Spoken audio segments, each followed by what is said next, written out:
Welcome back to the Mad Genius Thesis, where, we always love to explore the kind of tricky relationship between creativity and mental illness. Always fascinating, right? Absolutely. Yeah. And today we are going deep, deep, deep into a book that tackles this head on, Oh, looking forward to this one. called Creativity and Crime, a psychological analysis by David H. Cropley and Arthur J. Cropley. A father and son team Yes. tackling this Exactly. big question. So, when you hear that title, Creativity and Crime, Yeah. you might be thinking, what in the world could those two things possibly have in common? Where's the link? Right. Yeah. And that's what's so cool about this book, is that it really digs into that. It really does. And it kind of starts off with a really interesting historical example that caught my eye. Oh, okay. It's the story of King Hiras II from ancient Greece. Okay. And the king had this beautiful gold crown made, but he started getting suspicious that the goldsmith who made it might have cheated him. Replaced some of the gold with some cheaper silver Right. to pocket the extra cash. A classic scam. Yeah, exactly. Even way back then. Nothing new under the sun. Exactly. Yeah. So the king turns to Archimedes to figure out if he's been ripped off. Smart move. Right. Go to the smartest guy you know. Pretty eureka guy. Yeah, exactly. And what's so interesting is how Archimedes solves the problem.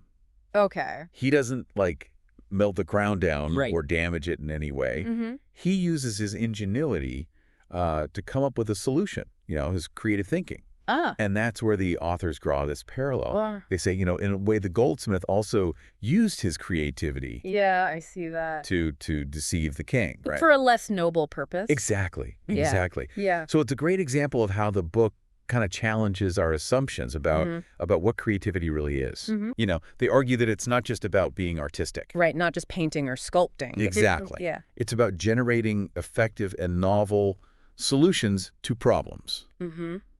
whatever those problems might be. I like that. Right. Yeah. So it's not just about creating a symphony or a painting. It could also be about figuring out how to cheat a king. Right.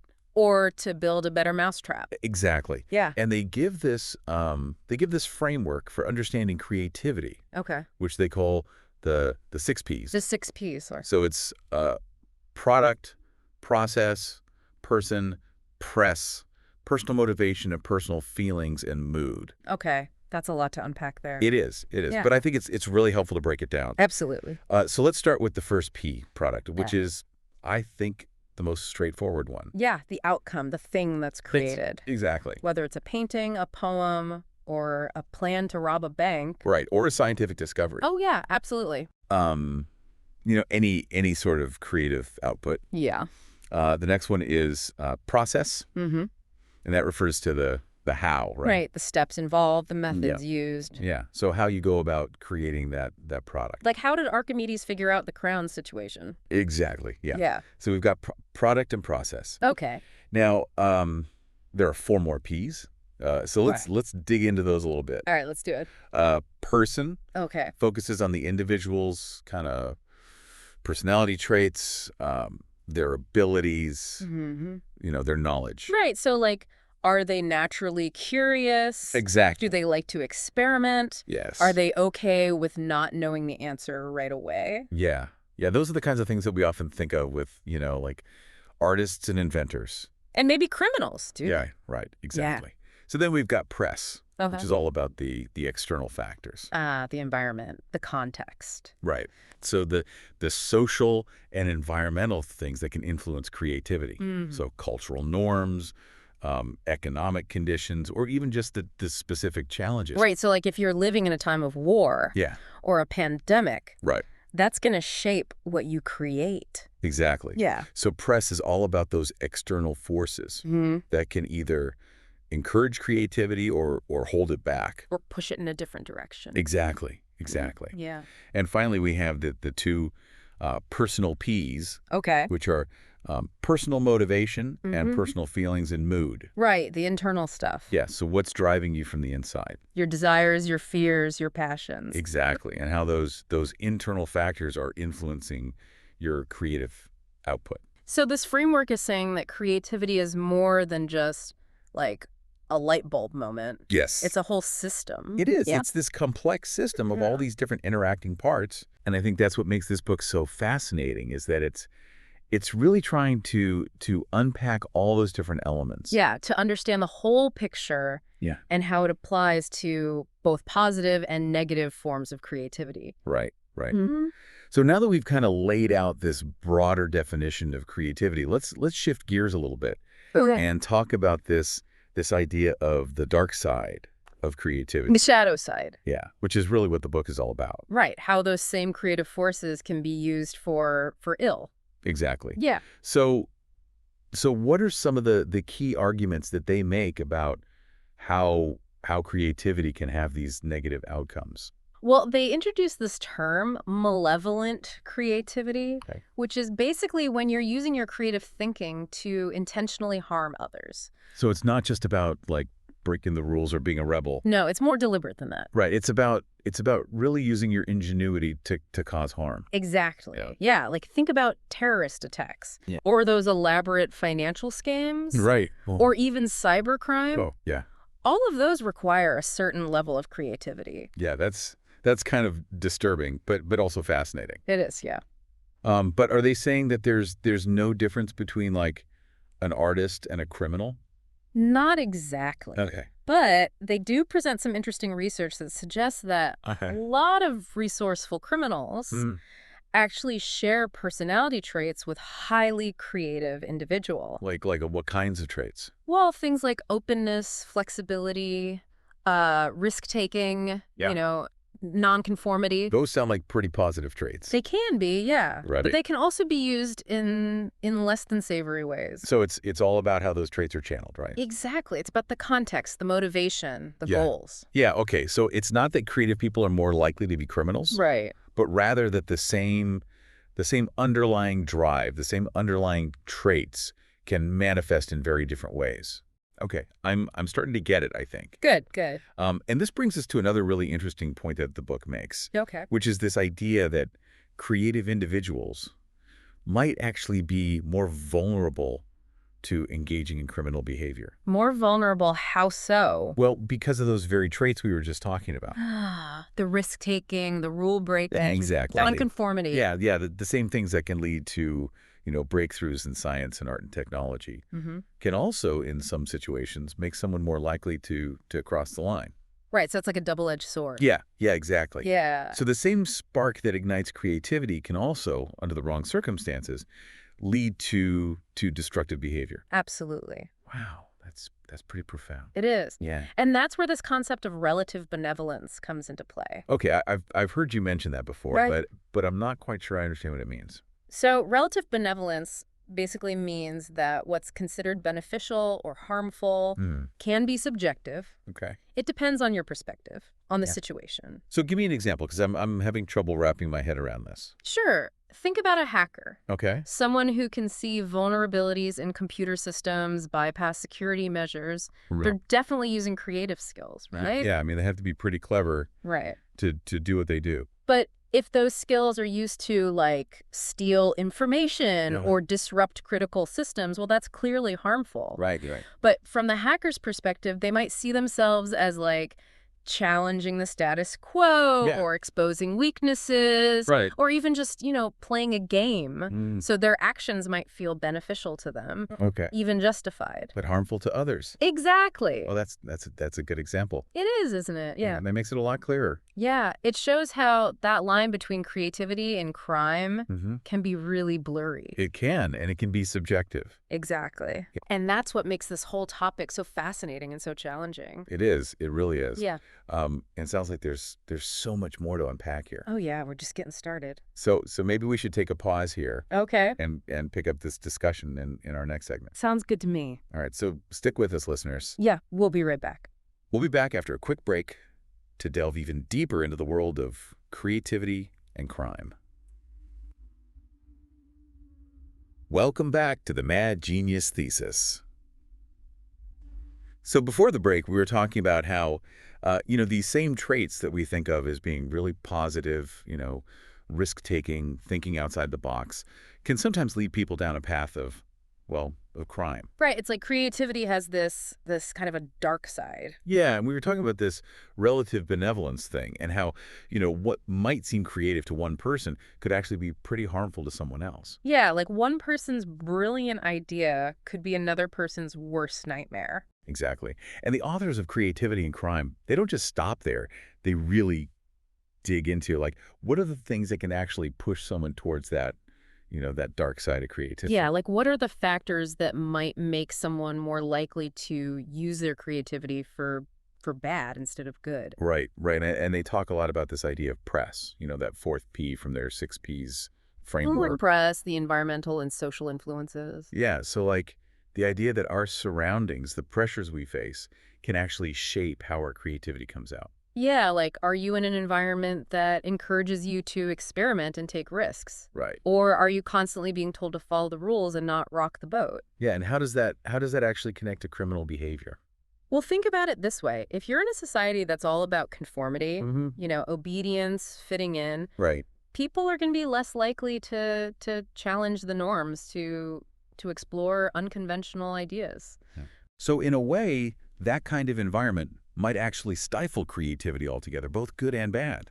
Exactly. It's like if you're not allowed to color outside the lines, you're not going to create anything interesting, but you're also not going to like vandalize anything either. Right. So it's like a double-edged sword. Yes. So on the flip side, if you're in a society that encourages people to be different, to think outside the box, to take risks. Right. A more kind of freewheeling environment. Yeah, you might see more innovation, more progress, but you might also see a rise in criminal activity. Yeah, because those same traits that can lead to like amazing breakthroughs can also lead to people pushing the boundaries in ways that are, well, harmful. So it's all about finding that balance, right? That it is. It's a tricky balance. Yeah, and it makes you wonder, like, are there certain environments or situations that are just more conducive to this, malevolent creativity? That's a great question. And the book actually explores this idea through the lens of education. Oh, interesting. Yeah, they argue that a lot of times educational systems, even though they say they value creativity, they actually end up stifling it. Really? How so? Well, think about a traditional classroom. Okay. Lots of emphasis on following the rules, meeting deadlines, getting the right answer. Right. And if you're a student who doesn't fit that mold, who questions the rules, who comes up with unconventional solutions, you might be seen as disruptive or difficult. Yeah, like a troublemaker. Right, exactly. And so it's like their creativity is being punished instead of encouraged. Yeah, and if that creative energy doesn't have a positive outlet, it might find a negative one. Yeah, so it's like they're being told to be creative, but only within these very specific boundaries. Exactly. And the book even gives this historical example to illustrate this point. Okay, who are they talking about? They talk about this brilliant mathematician, Évariste Galois. Oh, I've heard that name before. Wasn't he like a revolutionary or something? Yeah, he was involved in some political movements. Okay. But he was also an incredible mathematical talent from a very young age. And what happened to him? Well, his teachers often found him difficult. He was described as singular, withdrawn, even bizarre. Wow, harsh. Yeah, and it was all because he was so focused on math, and he didn't really care about other subjects. So even back then, people recognized that there was this connection between, brilliance and being unconventional. Exactly, but they didn't always appreciate it. Right. And sadly, Galois died really young, like 20 years old. Oh, wow. In a duel. That's tragic. It is, and it makes you wonder how many other potential geniuses out there have been, overlooked or discouraged. Right, because their creativity didn't fit the mold. Exactly. Yeah, that's a really important point. It is. It highlights the need for educators to be more aware of these dynamics and to find ways to nurture creativity in all its forms, even when it's messy or it challenges the status quo. Absolutely. And speaking of challenging the status quo, the book also gets into some really fascinating examples of how malevolent creativity actually plays out in different types of crime. Oh, right. Let's hear about some of those. Yeah, so they talk about art theft. Okay. Which often involves a crazy amount of planning, ingenuity, knowledge of security systems. Right. You don't usually think of art thieves as creative geniuses. Yeah, but I guess it takes a certain kind of brilliance to pull off some of those heists. That really does, yeah. And they also talk about white-collar crime. like embezzlement, insider trading, that kind of thing. Exactly. And those crimes often require a really deep understanding of financial systems and a knack for exploiting loopholes and vulnerabilities. Right. So it's almost like a twisted form of entrepreneurship. Yeah, it is. It is. It's like they're using their knowledge and skills to create wealth, but through illegal means. Exactly. And of course, they also talk about cybercrime. Oh, right, which is just like exploding these days. Yeah, it's constantly evolving, and hackers are always coming up with new and creative ways to steal data, to disrupt systems, to exploit those vulnerabilities in the digital world. It's like with technology, the opportunities for malevolent creativity are just multiplying. They really are. And the book makes a point that to combat these types of crime, law enforcement agencies need to be just as creative. Oh, interesting. Yeah, they need to be able to think like the criminals. Right, right. Anticipate their moves, develop countermeasures that are just as innovative. It's like they have to fight fire with fire. In a way. But obviously they have to do it within the law. Right. They can't just go rogue and break the rules to catch a criminal. Yeah, yeah. So it's a tough balancing act. It is, and the authors point out that some of the very traits that make someone a good law enforcement officer, like a strong sense of order, respect for authority, a clear-cut sense of right and wrong, those traits can actually hinder creative problem solving. Right. Oh, wow. So the qualities that make you good at upholding the law might actually make you less effective at combating those who are creatively breaking it. Exactly. It's another one of those paradoxes. Yeah, and what do they suggest that law enforcement agencies can do about this? Well, they talk about the importance of training and fostering a culture of innovation within their ranks. Yeah. They even mention this tool called the Organizational Innovation Potential Assessment Instrument. Wow, that's a mouthful. It is, but basically it's a tool that helps organizations identify their strengths and weaknesses when it comes to fostering creativity and innovation. So it's like a self-assessment for how creative an organization is. Yeah, exactly. It looks at things like leadership style, communication patterns, how supportive they are of new ideas, how much risk-taking is tolerated. Okay, and this is something that any organization could use, not just law enforcement. Absolutely. The key takeaway is that creating a culture that encourages creativity, while also maintaining ethical standards and upholding the law, is essential for effectively combating crime in today's world. Yeah, that makes sense. It's like you have to be creative to catch the creative criminals. Exactly. But you also have to do it in a way that's ethical and legal. Right. It's a delicate balance. It is. It really is. And, we've been talking a lot about this broader dark side of creativity. But I'm curious to hear more about the question of mental illness. Okay. How does that factor into all of this? Yeah, that's a great question, and it's something that the book addresses directly. Okay, good, because I know that's something that a lot of our listeners are probably wondering about. Right, because there's this kind of stereotype, this idea that creative people are more likely to be mentally ill. Yeah, the tortured artist myth. Exactly. And while the book's primary focus is on the dark side of creativity in a broader sense, they do acknowledge the research that links creativity with conditions like schizophrenia and bipolar disorder. Okay, so let's dive into that a little bit. What are some of the key insights they offer about the relationship between mental illness and creativity? Well, they discuss the work of Kay Redfield Jamison. Oh, right. I've read some of her stuff. She's written a lot about mood disorders and artists. Yeah, she's a leading expert in the field. And she herself has bipolar disorder, right? She does, yeah. And she's been very open about her experiences. Okay. And her work suggests that this heightened emotional sensitivity, which is something that's often associated with mood disorders, might actually be a common factor in creativity. So there's while mental illness can obviously be incredibly challenging and debilitating. Yeah, absolutely. It might also be linked to a different way of experiencing the world, Right, a heightened sensitivity that can fuel creative expression. Yeah, but the book is careful to point out that it's not a simple cause and effect situation. Right, it's not like if you're creative, you're mentally ill. Yeah. Or if you're mentally ill, you're creative. Right, it's much more nuanced than that. It is. It's about understanding the individual variations, the interplay of different factors. Yeah, so it's not about, romanticizing mental illness or suggesting that all creative people are, on the verge of a breakdown. Right. It's about recognizing that there can be a link, but it's not a simple one. Yeah. And it sounds like we're just scratching the surface of a really complex and fascinating topic. We are. There's so much more to explore here. There is, and I'm particularly interested in hearing more about those specific examples you mentioned. Right. The individuals whose lives kind of blurred the lines between genius, madness, and criminal behavior. Yeah, those are always the most compelling stories, and I think they can really help us understand this complex relationship in a deeper way. Absolutely. They bring it to life. They do. So maybe we should take a moment to gather our thoughts and then dive into those examples and the broader implications of this whole topic in our final segment. Sounds good to me. All right. So stick with us, listeners. We'll be right back to wrap up our exploration of creativity and crime, a psychological analysis. Welcome back to the Mad Genius Thesis.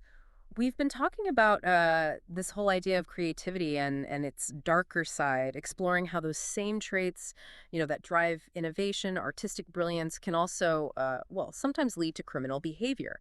And before the break, we were starting to touch on the complex relationship between creativity and mental illness. Yeah, a topic it's often kind of sensationalized or oversimplified. Yeah. But as the authors of Creativity and Crime point out, it's a really nuanced and multifaceted issue that deserves, careful consideration. Yeah, for sure. And I'm really curious to hear more about those specific examples that you mentioned.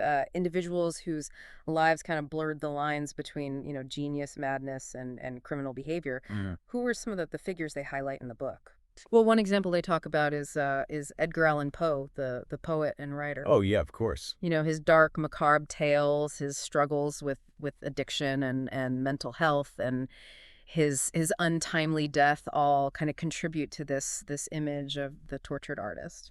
It's interesting because Poe's work often explored, themes of madness, guilt, those darker impulses of the human psyche. It makes you wonder if his own, internal struggles were fueling his creative output, or if his creative exploration of these themes was somehow, making his mental health worse. It's a chicken or the egg question, isn't it? Yeah. And it really highlights the complexity of this relationship. The book also mentions the mathematician John Nash. Oh, right, yeah. Who was diagnosed with schizophrenia and whose life was depicted in that film, A Beautiful Mind. Oh, I remember that film. Yeah, it was incredibly moving. Yeah. And it really showed the challenges and the triumphs of living with a severe mental illness. It did. But Nash also made these groundbreaking contributions to game theory and mathematics. It's amazing to think that someone struggling with such a debilitating condition could also achieve such intellectual brilliance. It is. It really speaks to the resilience of the human spirit and the potential for creativity to exist even in the midst of great adversity. Yeah, absolutely. And then there's the case of Theodore Kaczynski, the Unabomber. Oh, right. Who was, a brilliant mathematician who turned to terrorism. That's a really chilling example. It seems like his story kind of challenges this romanticized notion of the mad genius, It does. Here's someone who clearly possessed exceptional intellect. He did. But his creativity was channeled into acts of violence and terror. Exactly. And it underscores the point that creativity is not, inherently good or bad. It's a tool. And like any tool, it can be used for constructive or destructive purposes. So it's not about, glorifying mental illness or suggesting that all creative people are going to become criminals. Right. It's about recognizing that there can be this link between certain mental health conditions and this heightened creative potential. Mm-hmm. But that doesn't mean it's always going to, manifest in negative ways. Exactly. And the authors stress the importance of approaching this topic with both curiosity and caution. There's a lot we still don't understand about the brain, about mental illness, and about the nature of creativity itself. Yeah, it seems like the key takeaway here is that the human mind is incredibly complex, and the relationship between creativity, mental illness, and criminal behavior it's far from straightforward. It really is, and I think the book does a great job of highlighting both the challenges and the opportunities presented by this complex interplay. It definitely gives us a lot to think about. But beyond just, pondering these big questions, is there anything practical we can do with this knowledge? I mean, how can understanding this link between creativity and its darker side help us create, a safer and more just society? That's a great question, and one that that the book addresses in its concluding chapters, the authors argue that understanding the psychology of both creativity and crime is essential for developing, effective prevention and intervention strategies. So it's not just about catching criminals after they've, committed a crime. It's about trying to understand what might be driving them to that point in the first place and finding ways to prevent those negative impulses from taking root. Exactly. They talk about the importance of early identification and intervention for individuals who might be at risk, particularly those who exhibit, both creative talent and signs of mental health issues. So it sounds like it requires a multi-pronged approach, addressing both the individual and the societal factors that can contribute to criminal behavior. Absolutely. They emphasize the need for better mental health resources, more supportive educational environments, and criminal justice systems that focus on rehabilitation rather than just punishment. Yeah, it's about recognizing that even those who commit crimes are still human beings, with complex motivations and the potential for change. Precisely. And ultimately, the authors, they express a sense of hope, believing that by understanding this intricate relationship between creativity and its darker side, we can harness its power for good and mitigate its potential for harm. That's a really powerful message, and I think it leaves us with a lot to consider as we move forward in this ongoing exploration of the human mind and its boundless possibilities. What are some of the key questions that you think listeners should be grappling with as they reflect on this topic? Well, I think it's important to ask ourselves how we can create environments that nurture creativity in all its forms, while also providing support and guidance for those who might be struggling with mental health issues. How can we foster a society that values both, innovation and compassion? That's a big question.